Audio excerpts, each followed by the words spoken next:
The Giants lose their finale to the Braves on Sunday, but overall they win 2 out of 3 against a good Braves team, and they had one of their most magical moments of the season on Friday with Solano hitting a game-tying home run with 2 outs and 2 strikes in the bottom of the ninth, and then Kevin Gausman with a pinch hit walk-off sacrifice fly in the bottom of the 11th. So we'll talk about the weekend and how the Giants have a one-game lead with 12 to play on today's Locked On Giants podcast.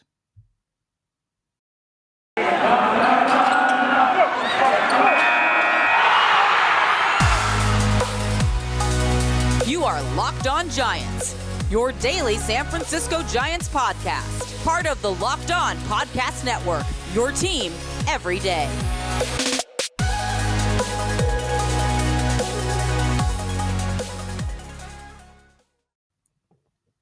Hello and welcome to Locked On Giants Baseball, part of the Locked On Podcast Network, your team every day. My name is Ben Kaspick, and on this show we provide daily episodes Monday through Friday talking about the San Francisco Giants in a way that's data-driven and rational, but also simple, passionate, and accessible to all. I'm a former contributor for the baseball statistics and analysis websites Beyond the Box Score and Rotographs. I've been podcasting about the Giants since 2015, and I'm a lifelong fan. And coming up on today's show, we're going to talk basically about 3 things we learned this weekend. And there's a lot that we learned with this team, and it's been the case all season long. There's just a ton that goes on with roster moves and just a lot of winning. So there were some injuries, a key injury, Jake McGee going on the injured list. So we'll talk all about that. And I want to get into these games, the magical moment, like I said, and then also just talk about where we're at with 12 games left. The Giants have a 1-game lead in the NL West. So we'll get into that eventually. But for me, like the number one thing that I want to talk about first is just that game on Friday. We'll kind of go in sequential order here, talking about what went down on Friday. I mean, the first major thing was that Jake McGee, it was announced prior to the game, was put on the injured list with an oblique strain. I believe that's, a right oblique strain, which he felt when warming up for a possible relief appearance earlier in the week. He had an MRI exam which revealed the strain.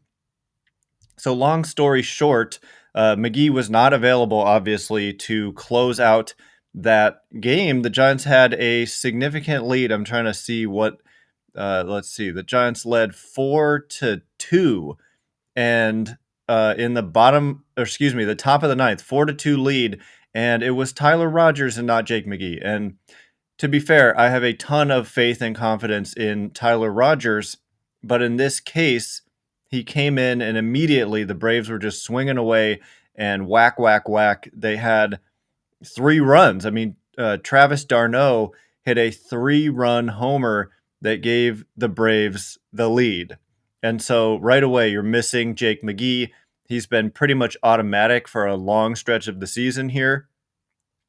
But then the game goes to the bottom of the ninth. And former Giant, of course, Will Smith, and there's a whole story there with how they offered him the qualifying offer. He ends up signing this huge deal with the Braves, and he's not been great. And that just goes to show you about the risk of giving out big contracts for relievers and how the Giants may have dodged a bullet there. But regardless, he's been pretty solid this season, Will Smith, and he got 2 quick outs. And then Donovan Solano, coming off the COVID IL, his first at bat since going on the COVID IL like over 2 weeks ago, comes off the bench, pinch hitting against Will Smith, 2 outs, and he gets to 2 strikes. And what does he do? Well, he hits a 2-out, 2-strike home run down the left field line. Crowd just goes insane. This is one of the biggest and most exciting moments of the year, considering where we are in the schedule. I mean, to hit that kind of home run, I mean, the Giants were at risk of obviously losing ground to the Dodgers. And if he didn't do that, if he had just, say, popped out, grounded out, whatever, struck out, right now we'd be tied. The Giants and Dodgers would be tied. But as it was, he hits this tying home run.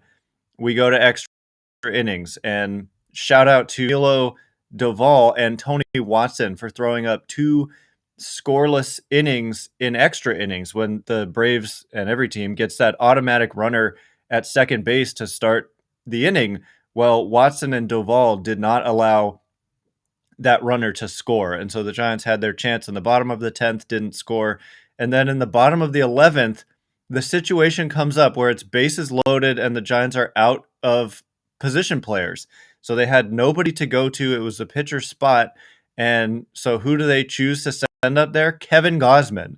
Kevin Gausman, who's been the best hitting pitcher on the Giants this season, but it's obviously not an ideal situation to put a pitcher into, bases loaded, one out, tie game, bottom of the 11th, everything on the line for both of these teams. I mean, the Braves are in their own right trying to hold off the Phillies. Their record is not nearly as good as the Giants, but regardless, huge game for these two teams. And Kevin Gausman has a great at bat, works a full count.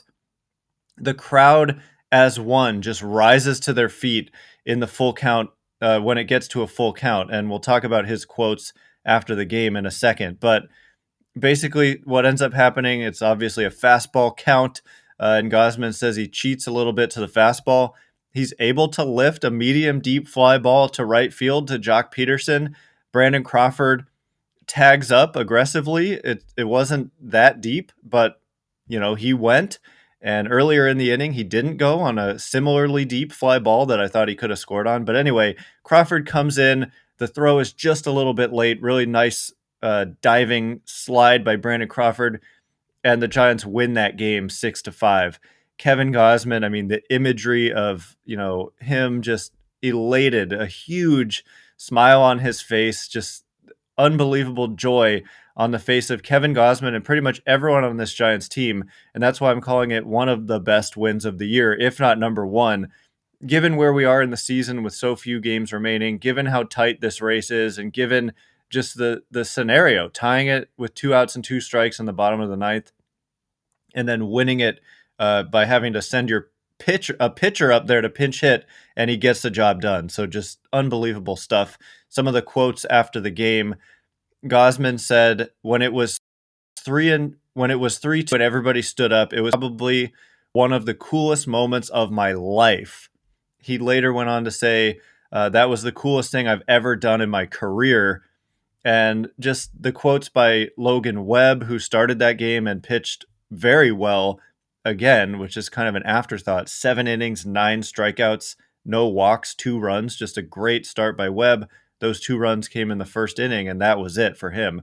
But his quotes after the game about how jealous he was, and he was like, I was pissed and he's joking, but it's just they have such a tight bond, and you can tell, and they everybody just thought it was so cool, and it really was. So to me, that was the major kind of takeaway from this weekend.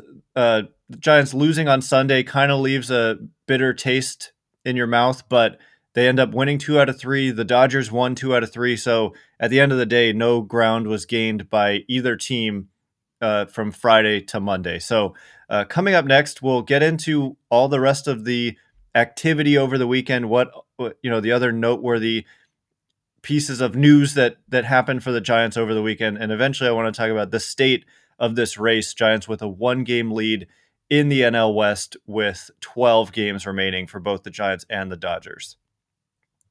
But first, does this sound familiar? You've got one device that lets you catch the game live, another that lets you stream your favorite shows. You're watching sports highlights on your phone, and you've got your neighbor's best friends log in for the good stuff. Well, I want to tell you about a simple way to get all that entertainment you love without the hassle, and a great way to finally get your TV together. It's called DirecTV Stream, and it brings your live TV and on-demand favorites together like never before, so you can watch your favorite sports, movies, and shows all in one place. That means no more juggling remotes and no need to buy another device ever again. And the best part, there's no annual contract. So get rid of the clutter and the confusion and get your TV together with DirecTV Stream. You can learn more at directv.com. That's directv.com. Compatible device required. Content varies by package. Hey Giants fans, this is Ben Kaspick with an incredible app everyone who buys gas needs to know about. Get Upside. My listeners are making up to 25 cents for every gallon of gas every time they fill up. Just download the free Get Upside app in the App Store or Google Play right now. Use promo code BASEBALL and get a bonus 25 cents per gallon on your first fill up. That's up to 50 cents cash back. Don't pay full price at the pump anymore. Get cash back using Get Upside.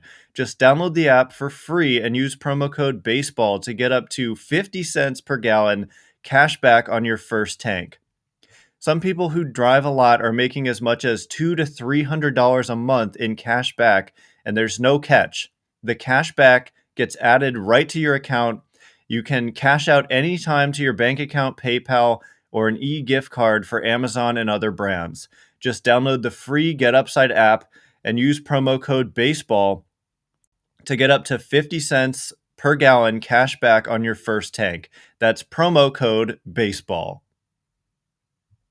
All right, as promised, we are going to get into the other kind of activity over the weekend for the Giants, talk about these games a little bit, anything else of note, and eventually we're going to get into where the Giants are in the standings, where the Dodgers are in the standings, and what's to come. The schedule is winding down here, 12 games remaining. Giants are heading out on a plane today to San Diego for their last road trip of the year. They go to San Diego for 3, Colorado for 3, and that's it for the road schedule in the regular season. They then have an off day next Monday, and then they play their last homestand, 6 games, a 6-game homestand. So we'll talk more about that in a minute. But for me, kind of the second thing we learned this weekend was some of what went down in Game 2 of this series. Alex Wood, most notably, came off the COVID IL and made a start. So this is going to have significant ramifications for the Giants, who have been going with a couple bullpen games every turn through the rotation. So kind of 2 or 3 bullpen games a week for this Giants team. And I would say that for the most part, it's actually gone pretty well for the Giants. And in fact, even the Alex Wood start kind of became a bullpen game, or was in effect a bullpen game, because he only went 3 innings. And once again, I mean, the Giants shut out the Braves in this game. They won 2-0. Alex Wood, kind of the story for me. Alex Wood in the defense, so we'll get into that a little bit. But he goes 3 innings, does not allow a hit, does not walk anybody, and strikes out 4. So then Zach Littell, Jay Jackson, Harleen Garcia, Jose Alvarez, Tyler Rogers, and Dominic Leone combined to finish off the shutout. It was another shutout caught by Curt Casali, I think he's caught 9 of them this season. The pitchers have done really well when Curt Casali has been behind the mound, and I don't think that's necessarily a big coincidence. He has a reputation for being, a great catcher to throw to, and pitchers like throwing to him. And, that's actually relevant because the Giants, in order to get Alex Wood back onto the roster, they had to make a 40-man move.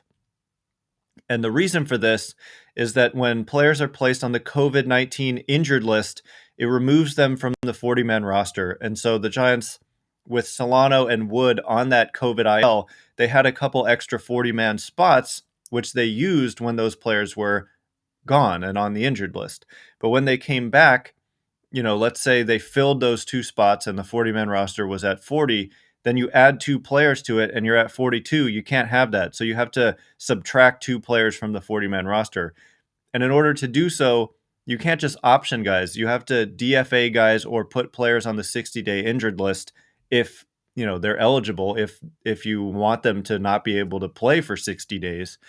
And they have to be hurt, obviously.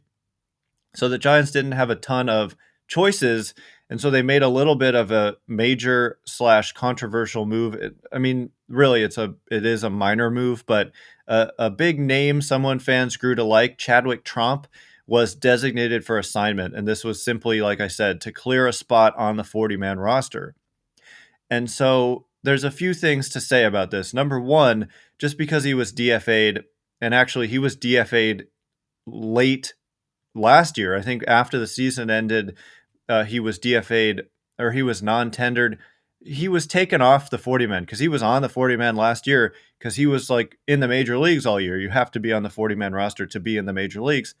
Anyway, he was taken off the 40-man, but then eventually added back.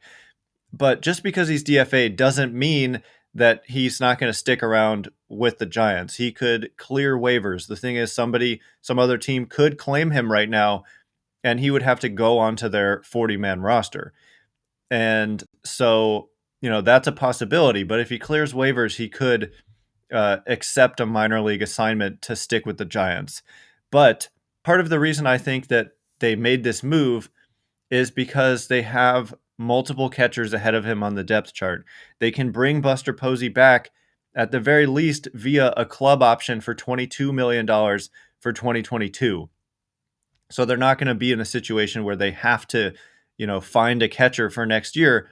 At the very worst, they can just bring Posey back. He could always choose to not play, and that to me has crossed my mind with some of the quotes and knowing that he's got, some young children at home and he's had such a great career. It's a possibility he could just choose to hang him up after the season. So let's keep that in mind. But contractually, they can say, we're bringing you back. He can just say, no, I retire, but he can't go sign with another team. And then Kurt Casale is also under club control for 2022 via the arbitration process. So the Giants will have the choice whether or not to tender him a contract for next year. And I mean, I've been pretty pleased with the production, but it is a possibility he gets non-tendered and they go another direction.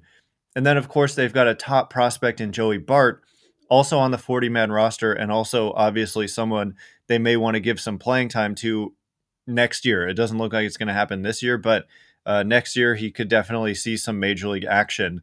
And so that kind of left Tromp as expendable to an extent. And so that's why that move happened.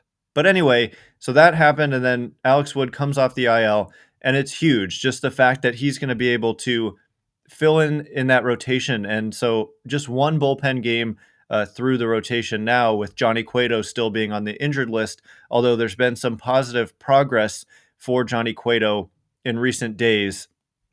And the Giants may speed up his return because he's responded well after a few days of catch. He's going to throw a bullpen session, and he could make a rehab start this week. So they could be back to full strength in the rotation in short order because Cueto has responded so well.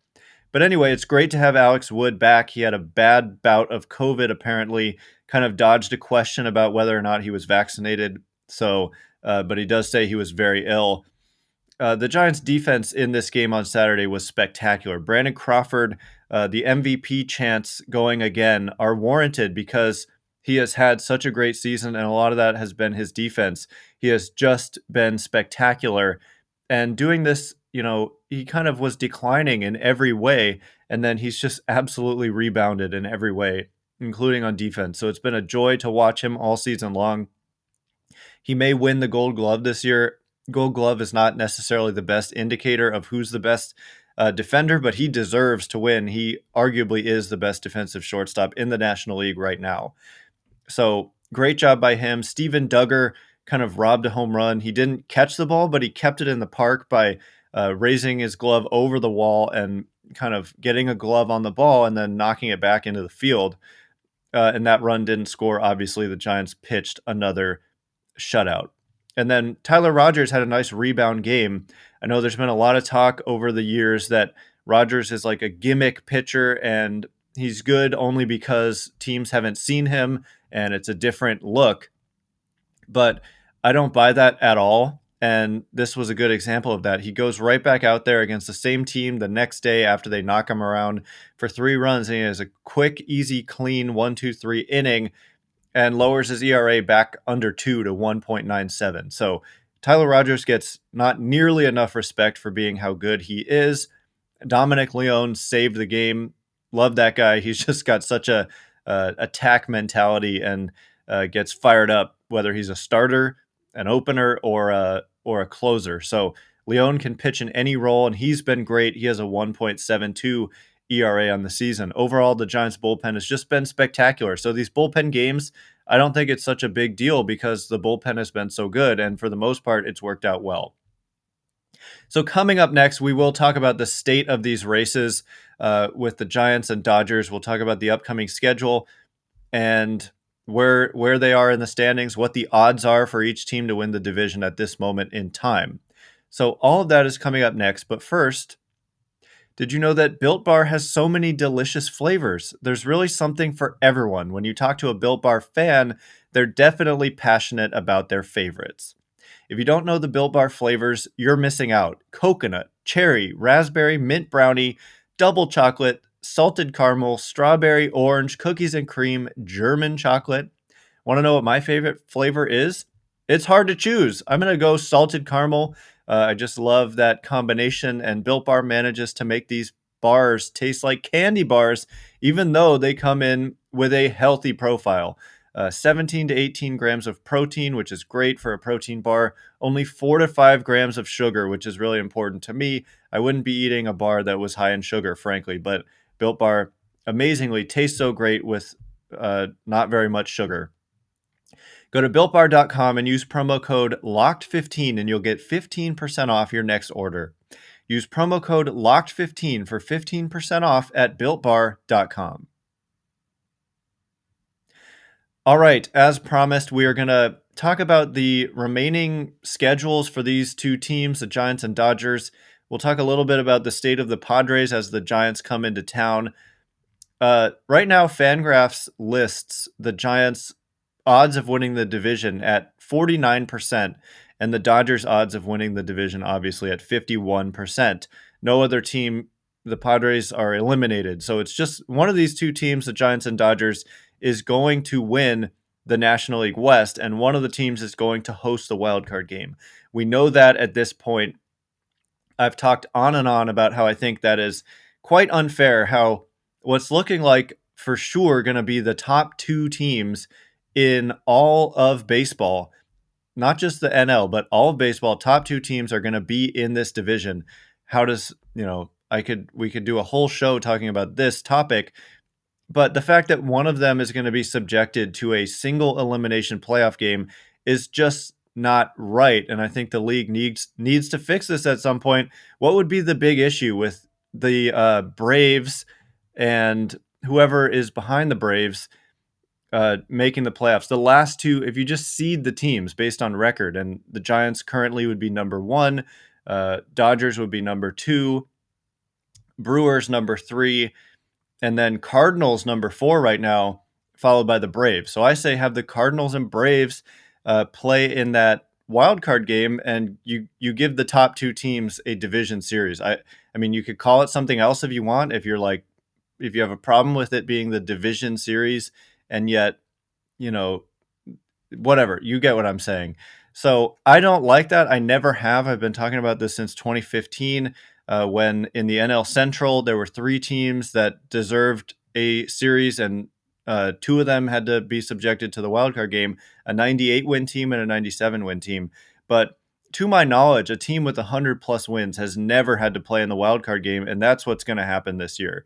Fangraphs projecting these teams to win 103 or 104 games, and we could very well see a tie, and that unlocks a whole different scenario where you play a game 163, which would be in San Francisco, to determine the winner of the West, and then the loser would then host the wild card game.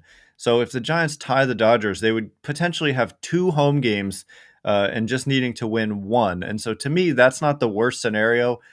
Although if you lose the first game and win the second, you've probably burned maybe Gausman and Webb trying to win each of those games. Maybe you burned one of them the weekend prior trying to win the division outright. So potentially it could really mess up your pitching situation and plans. You might see in that case like Dominic Leone start game 1 of the division series as an example. So we don't know. A lot remains to be determined at this point.